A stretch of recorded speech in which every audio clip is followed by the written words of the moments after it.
Assalamualaikum warahmatullahi wabarakatuh. Perkenalkan, nama saya Martian Syafira Adindari dengan NPM 2421010028 dari Prodi Hukum Keluarga Islam, Fakultas Syariah, Universitas Islam Raden Intan Lampung. Dengan mata kuliah Filsafat Ilmu, dosen pengampu Dr. Hervin Yoki Pradipta MH. Di sini saya akan mempresentasikan makalah dari teman-teman dari kelompok 4, yaitu tentang aksiologi. Yang pertama adalah pengertian dari aksiologi.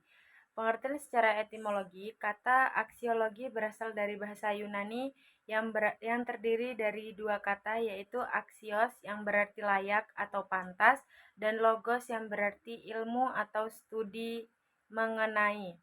Selain itu, nilai juga berasal dari bahasa Latin valere yang berarti berguna, mampu, akan, berdaya, berlaku, atau kuat, yang bermakna kualitas sesuatu yang menjadikannya dapat disukai, diinginkan, bermanfaat, atau menjadi objek kepentingan. Ada fungsi dari aksiologi. Aksiologi berfungsi untuk memberikan pemahaman tentang nilai-nilai dasar yang membentuk pandangan etis individu maupun masyarakat. Dalam kehidupan sosial, aksiologi berperan penting dalam penetapan norma-norma sosial yang mengatur perilaku manusia. Pandangan etis yang terbentuk dari aksiologi akan menentukan bagaimana individu dan kelompok bertindak dalam berinteraksi dengan orang lain. Lalu hubungan antara aksiologi dan epistemologi dalam teori pengetahuan. Aksiologi dan epistemologi adalah dua cabang filsafat yang saling terkait dalam teori pengetahuan. Epistemologi mempelajari asal-usul, struktur, dan batasan pengetahuan manusia.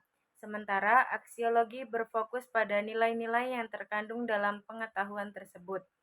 Hubungan antara keduanya terlihat pada aspek nilai dalam pengetahuannya itu sendiri. Nilai-nilai aksiologi dapat diterapkan dalam berbagai aspek kehidupan sehari-hari. Dalam kehidupan pribadi, seseorang bisa mengaplikasikan nilai kebaikan, kejujuran, dan tanggung jawab dalam berinteraksi dengan orang lain.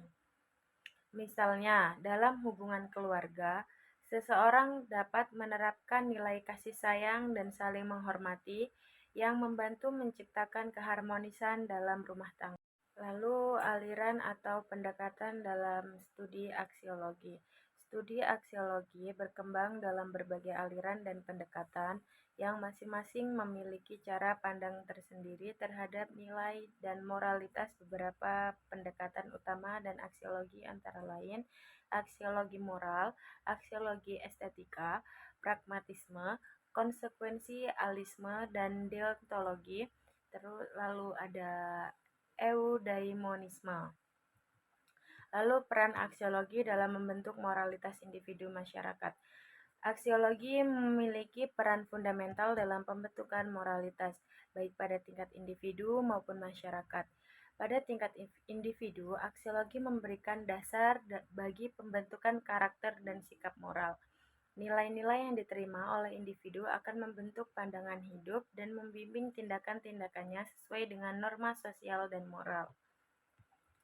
Lalu kesimpulannya, aksiologi sebagai cabang filsafat yang mempelajari nilai sangat penting dalam membentuk pandangan etis dan moralitas individu serta masyarakat. Aksiologi membantu menentukan nilai-nilai baik dan buruk menjadi dasar bagian norma-norma sosial yang mengatur interaksi manusia. Hubungannya dengan epistemologi terlihat dalam penilaian terhadap pengetahuan, tidak hanya berdasarkan kebenaran, tetapi juga manfaatnya untuk kebaikan bersama. Penerapan nilai-nilai aksiologi dalam kehidupan sehari-hari tercermin dalam sikap dan tindakan yang mencerminkan kejujuran, keadilan, dan integritas. Lain itu, aliran-aliran dalam aksiologi memberikan beragam perspektif untuk memahami nilai dalam kehidupan. Secara keseluruhan, aksiologi berperan penting dalam membentuk moralitas dan menciptakan kehidupan sosial yang harmonis dan bermartabat. Presentasi dari saya.